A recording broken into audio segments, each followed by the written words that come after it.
जितेंद्र आव्हाडांनी सुद्धा एक खुलासा केलेला आहे, एक दावा त्यांनी केलेला आहे। हत्या करतानाचे व्हिडिओ वाल्मिक कराड बघत होता असं जितेंद्र आव्हाड म्हणाले। फडणवीसांनी ठरवलं तर मुंडेंचा राजीनामा होईल अशी सुद्धा अपेक्षा त्यांनी व्यक्त केली आहे। तर कराडला फाशीची शिक्षाच झाली पाहिजे अशी मागणी आव्हाडांनी केली आहे। पोलीस हे वाल्मिकचे गुलाम होते असा सुद्धा एक मोठा दावा जितेंद्र आव्हाडांनी केलेला आहे।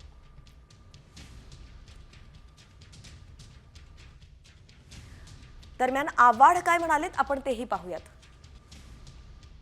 हे सरकार धनंजय मुंडेंचा राजीनामा घेईल यावरती माझा विश्वास नाही आणि म्हणून मी त्यांचा राजीनामा मागणंच बंद करून टाकलंय। म्हणजे आता ह्या क्रोरियाला महाराष्ट्र माफ करणार नाही। तुम्ही माफ करा नाही तर नका करू। लोक आता तुम्हाला विचारणार नाहीत। पण आज जेव्हा घराघरामध्ये हे फोटो जातील तेव्हा सर्वात डागळली असेल ती ही या सरकारची प्रतिमा। त्या मुलीची शपथ आहे तुम्हाला।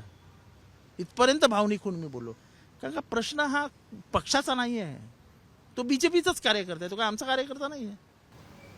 पण माणुसकी नावाची गोष्ट शिल्लक आहे की नाही महाराष्ट्रात?